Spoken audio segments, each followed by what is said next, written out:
So today we'll show you the setup process for the SCATT MX-02 shooter training system. We'll provide you step-by-step directions so you can easily set it up for the first time. It's not a complicated process. It can be tricky for the first time, but it's definitely not a complicated process if you're following all the directions. And let's start by looking at the box and the contents of the box. It comes in a box like this. It's fairly small and light. It's definitely less than a pound. Inside, you'll get this Pelican waterproof and crush-proof case. It's a fairly nice case, by the way. Once you open it, you'll see the warranty and the short instructions manual. The longer version of the instructions manual is on this flash drive, along with the drivers and the software. And I won't go into that many details about installing the drivers and the software. It's a very straightforward process. You just run those two files and set them up on your computer and you're good to go. Then you'll get the actual SCATT MX-02 sensor, which is the centerpiece of the system. That's the main electronic component. The next thing you'll see is the mounting kit along with the iris part. I'll start with the iris. It's a small piece that screws on the front end of your sensor to limit the amount of light on very bright sunny days if you're shooting outside. Most likely you won't ever need it.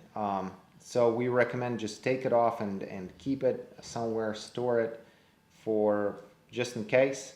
But like I said, most likely you won't ever need it.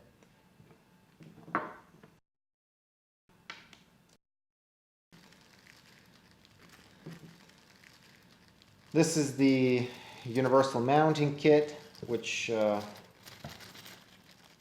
universal mounting kit allows you to mount the system almost onto any gun, pistol, or rifle. It has this adjustable metal strap. I'll show you how to set it up in more detail later on in the video. But this is what it looks like. There's 3 pieces. And the last thing you need to find is this 10-foot long USB cable. It's a mini USB cable. If it ever breaks, you can just buy one on Amazon. It's a 10-foot long mini USB cable. Very standard cable, nothing special about it. So now let me show you how to mount the sensor onto the barrel of your gun. And in a similar fashion, it will mount to the air cylinder of your air rifle or to the frame of your pistol with this universal mount. The first thing, however, is to set the right distance on the focus dial of the sensor.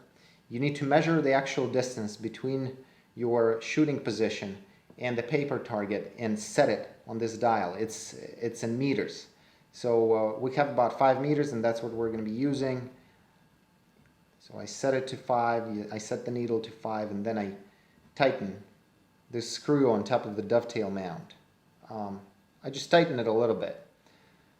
This will fixate this ring and won't allow it to move.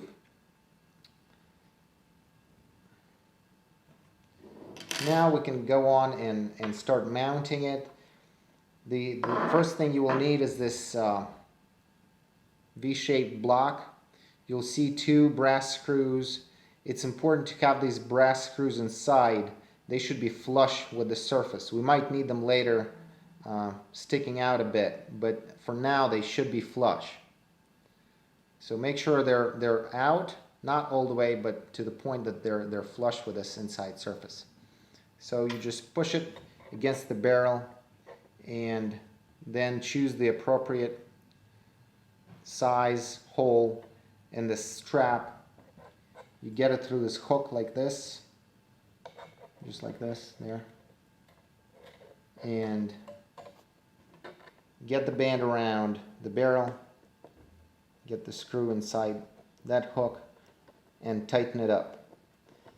Once again, it's a simple process. There is nothing complicated about it. An important thing to remember is that the mount has to be touching the barrel, metal to metal. There shouldn't be any padding in between. Some people are worried about scratching their barrels, but it's important that the system has a metal to metal connection on the barrel, because this allows the sensor to feel that vibration that comes from your trigger when you're taking that shot. Now, once we have that mount tightly clamped to the barrel, it's solid, it's not moving anywhere, you can just loosen this screw a little bit with the Allen wrench that came with the system, and slide the sensor onto the dovetail rail on the bottom of that mount. Once that's done, you just tighten it up.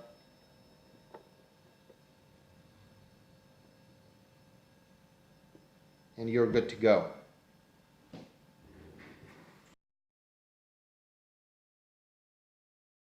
So as one of the initial steps, you need to measure the actual distance between the sensor and the paper target. We're going to use an electronic measure here. And we have, what, 4.9, I'm not sure if you can see it, but we have 4.9 meters, which is just fine since we've printed the paper target for 5 meters. The MX-02 training system can work with a very wide variety of targets, including most ISSF and NRA targets. If you go to the Tools tab and click Print Target, you will see the Print Target tool, which includes a very wide selection of different targets of different distances, and it will allow you to print out a reduced scale version of your target, so it would appear to you and to the optical sensor, to the MX-02 optical sensor, if that target is actually at the real distance. So if you're planning to practice at a reduced distance, dry firing, this is the tool you will need to use. In our case, we're going to be practicing with the 10-meter air rifle target, but we only have 5 meters of room, so we select 10-meter air rifle, and then in this little window here, we select 5 meters, and the system will scale down this target accordingly. Another thing to remember is for smaller targets at shorter distances, the targets will be so small that the scoring rings will be very cramped, and when it prints out, it will be very visually messy. So it's always best for smaller targets like this not to print the scoring rings. So you'll be able to see the black bullseye, but the scoring rings won't interfere. After that, you click Print, and the system will print out the target that you need to practice at a reduced distance. For real distance practice, of course, you can use standard issue targets, the ones that you've purchased elsewhere. So once you've printed the target, you can just stick it to the wall or to any other surface. As you can see, we've printed the 10-meter air rifle target for the actual distance of 5 meters. You can see it in those parentheses in the top right corner. Another important thing to remember, and it is very important, the target has to be well lit. You don't need any extremely powerful lights. A regular table lamp set next to the target will do the job just fine. It's always best to use incandescent or halogen lights. Some cheaper LED lights will flicker at an unusual rate, which will throw off the sensor. The fluorescent lights could be a problem as well. I'm not saying they won't work, I'm just saying the incandescent and halogen will be prone to less errors. One of the issues that you might run into at shorter distances like we have here. We have the system only 5 meters away from the actual paper target, is the parallax effect. The problem is that the axis of the sensor, if it's mounted below the barrel, is quite a bit lower than the axis of your sight. The axis of the sensor is quite a bit lower than the axis of your sight. As you can see here, the axis of your sight is right about there, and the sensor is mounted at least a few inches below that. So at shorter distances, the field of view of the camera is narrow enough in order to not be able to see the actual bull. It will be looking below that bull. And we can see it as well on the screen, which shows you in the preview mode that while we're aimed at the target, the sensor is looking way below the bull. We can see it clearly there, which will in turn lead to the problem that the crosshairs will either be way below that white circle, or they will not be there at all if the parallax is even stronger. I mean, in this case we can at least see the bull within the field of view. Sometimes the parallax is strong enough to make the bull outside the field of view of the camera. This is of course the case for shorter distances, like 5 meters or below, or in some cases even 10 meters or below. So this parallax effect is evident at distances of 5 meters or below, or sometimes even at distances at 10 meters and below. So what you can do is you can shift the sensor closer to the axis of your sight in order to compensate for parallax. Basically, unlike many people tend to think, the sensor does not have to be mounted on the bottom of the barrel. It doesn't have to be below the barrel. You can just rotate it and have it at an angle like this, so it would be closer to that line of sight, to that axis of sight. And as we can see in the picture here, this brings the sight picture of the sensor, the field of view, directly to the center of the target. So, and our crosshairs should be closer to the middle as well. That's one way of dealing with the parallax. Another way is using those brass screws, which I'll show you in a second.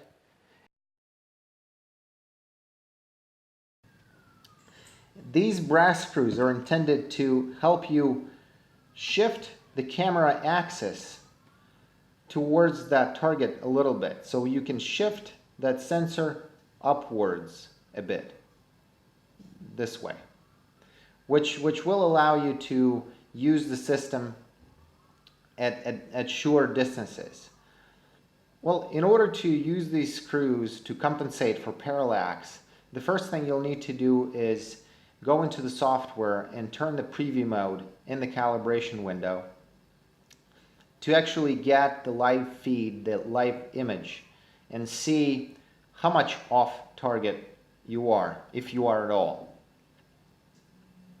In order to shift uniformly the axis of the sensor upward a bit, just loosen this black screw, the one that's holding the mounting plate,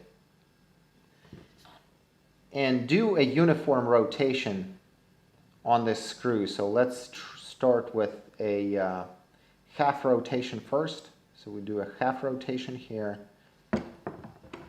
and another half rotation here. After that, you tighten the black screw for the strap again, and try looking at the preview mode. The sight picture should have moved towards the target. So once you have the sensor mounted on the gun, you can proceed with your practice. The first thing you'll need to do is press the Start Practice button, enter the shooter's name, and pick the same exact target that you had printed before on the paper, or whichever paper target you're using. So basically the target that you pick from this list must correspond to what you have on the paper. Otherwise the sensor will not recognize this. As we've seen before, we have a 10-meter air rifle target in this case, and that's what I'm picking. After that, you click Start, and you have four checkboxes here, which all account for different things. The first one is the indoor mode. Obviously, this should be on since we're doing this indoor. The underlighting conditions stands for low light conditions, and you might or might not need to have it on. I'll just have it on because it doesn't hurt to have it.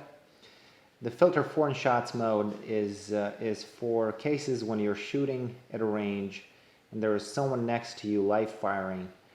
The sensor might pick up someone else's shot as your shot if it's very loud. So if you're doing this live fire on a range, you might need to switch this on. We don't need it since we're on our own here.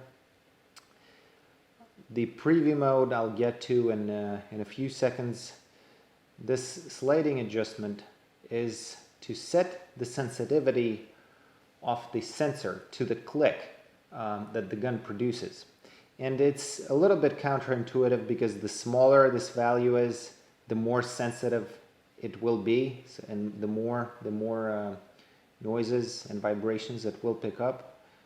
For dry fire, we usually recommend a value of 5, 10, or 15%. Should be good. For live fire, you can go up to 50, 80, or even 90%. So now, in calibration, what you're looking for is to take that first shot as carefully as possible and make sure that it lands in the center of the target, according to your own sight. Not according to the screen, but according to your own sight, it should be in the center. Because at this point, the sensor learns where to your sight picture center is. Therefore, you can cheat whichever way you can. Use a bench or any other type of arrest, as long as that shot goes to the center. In order to make sure that the sensor is seeing the target properly, you might need to use the preview mode. The preview mode, you can't calibrate out of it, but it's very useful to see if the sensor is seeing the target properly. And that's what we're going to use now. The sensor basically will give you a raw feed of the image that it's seeing. So now we can see the image of the target. We can see that the bull is nice and crisp.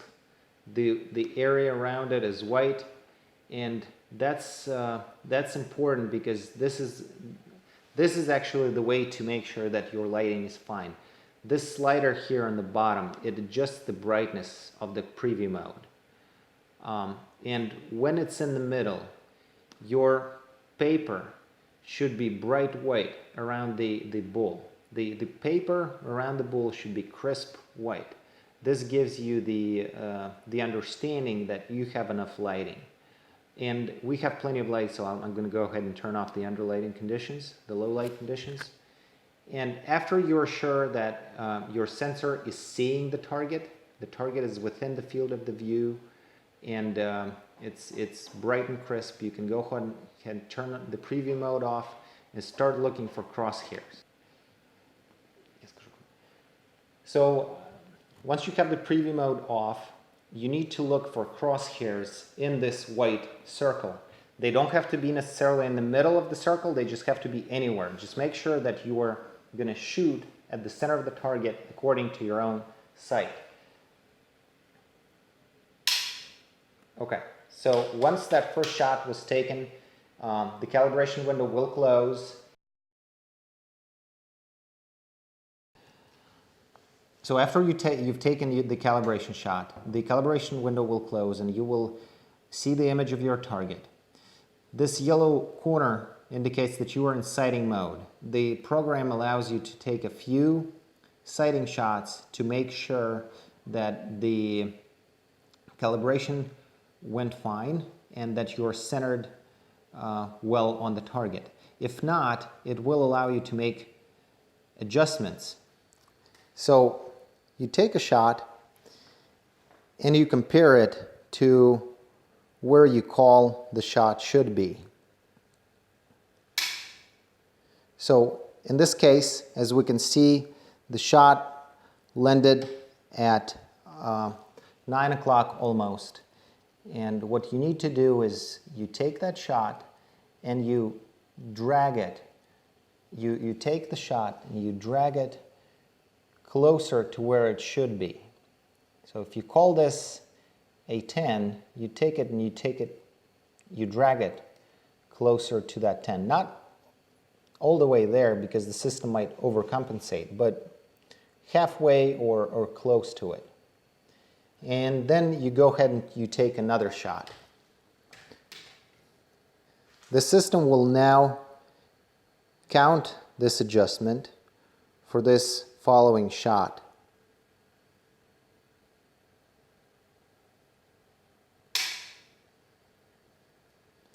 Okay, so as we can see, the second shot was actually very well made, and the general hold is actually in the center, so we can call it that it's pretty well sighted.